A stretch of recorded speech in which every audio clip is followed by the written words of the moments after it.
framboises noires. Les framboises noires ou framboises bleues ressemblent beaucoup aux mûres, c'est pourquoi ces baies sont souvent confondues. La principale différence entre les arbustes n'est pas seulement le goût de leurs baies, mais aussi l'apparence des plantes elles-mêmes. De plus, la framboise mûre est retirée de la tige sans effort, tandis que la mûre ne peut être cueillie qu'avec le récipient.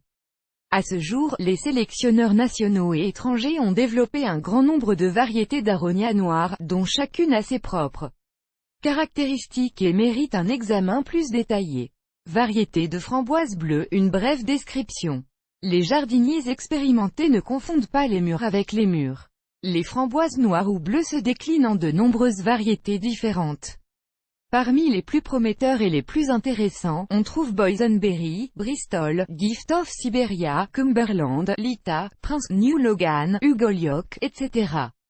Boysenberry. La principale caractéristique de la variété Boysenberry est le goût étonnant des baies. C'est l'espèce de framboise noire la plus douce et la plus aromatique.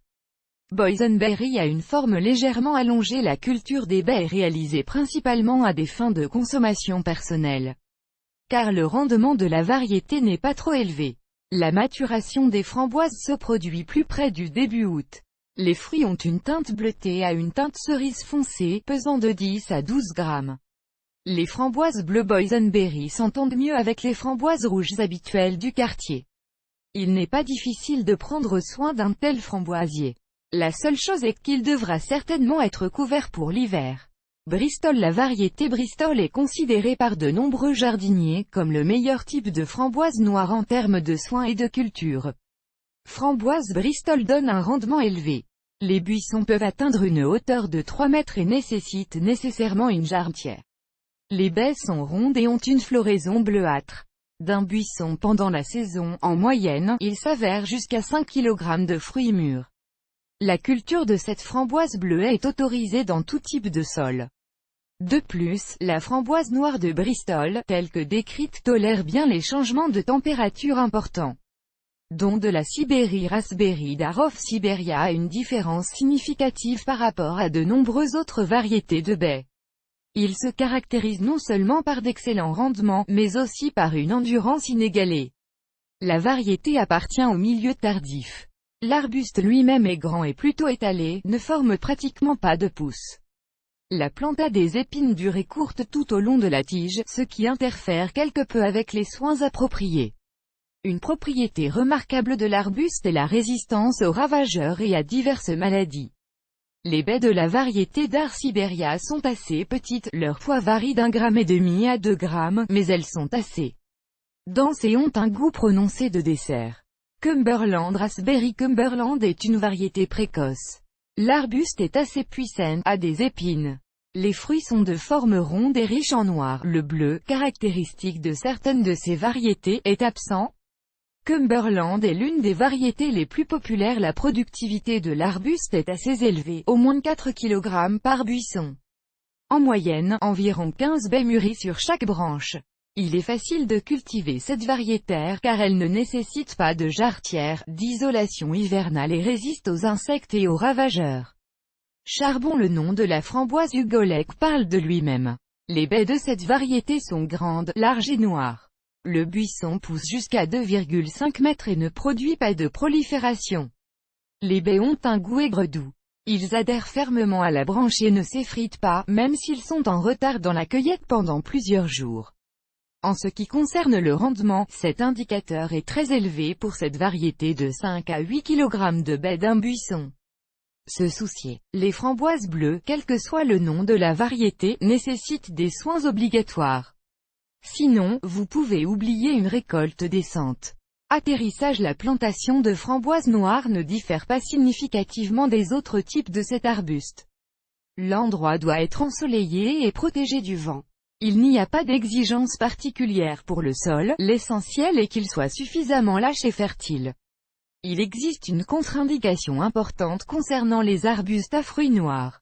Ils ne doivent pas être plantés à la place des cultures de morel et dans les zones où les framboises rouges poussaient auparavant. Il est important d'observer la distance entre les buissons individuels, dans une rangée, au moins 1 mètre, et entre les rangées, au moins 2 mètres. Les engrais comme le montre la pratique, sans fertilisation, les framboises peuvent en principe exister. Les variétés noires ne font pas exception. Le seul point à prendre en compte en cas de décision de refuser de nourrir la plante est qu'il ne faut pas s'attendre à une bonne récolte. Certaines variétés peuvent même à peine devenir bleues avant la fin de la saison. À cet égard, il n'est pas recommandé de négliger les engrais de la manière la plus urgente. Les framboises noires doivent être nourries au moins rouges. La première alimentation se fait à la fin de la floraison de l'arbuste. Une infusion de fumier ou d'excréments d'oiseaux est utilisée. Il est recommandé d'ajouter 1 kg de cendre de bois et 50 g dans un seau d'infusion préparé dans un rapport 1/6. Superphosphate. Un engrais similaire peut être utilisé avec la prochaine alimentation, pendant la période de maturation des baies. La reproduction. L'élevage de framboises noires n'est pas aussi difficile que certains pourraient le penser. Habituellement, la reproduction est effectuée au moyen de couches apicales. À l'automne, après la fin de la période de fructification de l'arbuste, les longues pousses doivent être inclinées et posées au sommet, dans les rainures préparées, puis recouvertes de terre. D'en haut, la structure résultante est soigneusement recouverte de sciure de bois et de paille. Au printemps, les boutures auront pris racine et produiront des pousses utilisables comme semis. Les framboises noires peuvent également être multipliées par graines. Mais la germination des graines est un processus assez long, si peu de jardiniers l'utilisent. De plus, lorsqu'il est cultivé avec des graines, il n'est pas toujours possible de maintenir la variété de la plante. Taille. Lorsque vous parlez de l'entretien des framboises noires au printemps, la première chose à mentionner est la taille de vos plantes. À la fin de l'hiver, les branches séchées et gelées doivent être enlevées. La procédure est répétée en juin.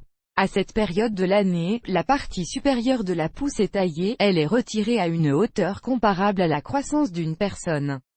De plus, le framboisier est éclairci. Et enfin, à l'automne, avant le début du gel, les pousses de 2 ans sont enlevées. Seules les jeunes branches doivent être laissées. Dans le même temps, ils doivent être légèrement raccourcis à une hauteur d'environ 1 demi-mètre.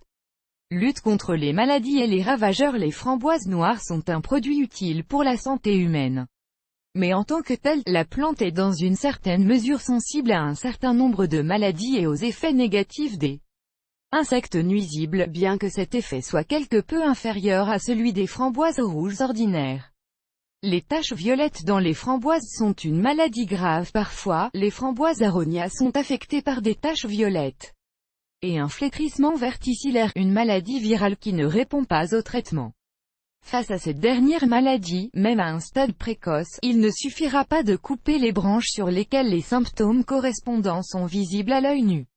Les buissons affectés devront être déracinés et brûlés. Pour éviter la contamination des framboises noires par flétrissement verticillaire, les arbustes doivent être plantés à au moins 10 mètres du framboisier à baies rouges. Lors d'un été pluvieux, il est tout aussi important d'assurer un drainage de haute qualité du sol afin d'éviter le développement de champignons. Parmi les ravageurs, seul le doryphore de la framboise représente un grave danger pour les framboises noires. Pour le combattre, il suffit de traiter les buissons avec une solution à 2% de nitrophène. Dans notre pays, les framboises noires à cette époque ne sont pas aussi répandues qu'en Amérique ou en Europe. Mais ces derniers temps, de plus en plus de fans commencent à apparaître. Vidéo.